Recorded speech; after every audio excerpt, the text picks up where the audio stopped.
Magandang umaga, nagbabalik ang PTV Newsbreak. Niyanig ng magnitude 6 na lindol ang bahagi ng Wao, Lanao del Sur, mag-alas 5:30 kaninang umaga.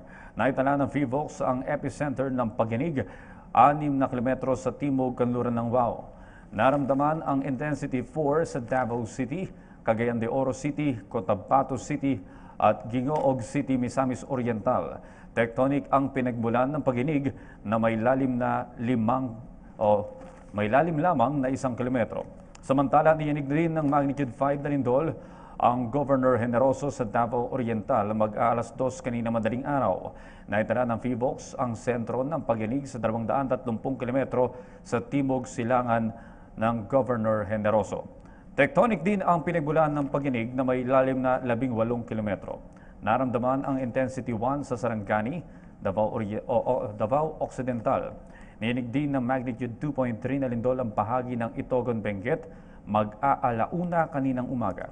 Naitala ang sentro ng pagyanig, 16 na kilometro sa timog silangan ng Itogon at ito ay may lalim na 15 kilometro.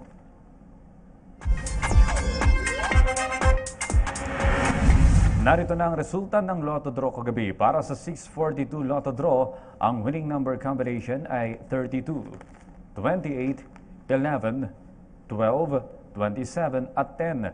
Para naman sa Super Lotto 649 Draw, ang winning number combination ay 14, 34, 22, 9, 39 at 3. Habang sa Ultra Lotto 658 Draw, ang lumabas na mga numero ay 51, 13, 6, 25, 15 at 58.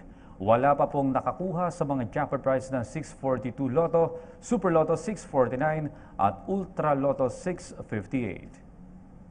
At yan po naman ang aming mga nakalap na balita at impormasyon. Para sa PTV Newsbreak, ako po si Audrey Goriseta.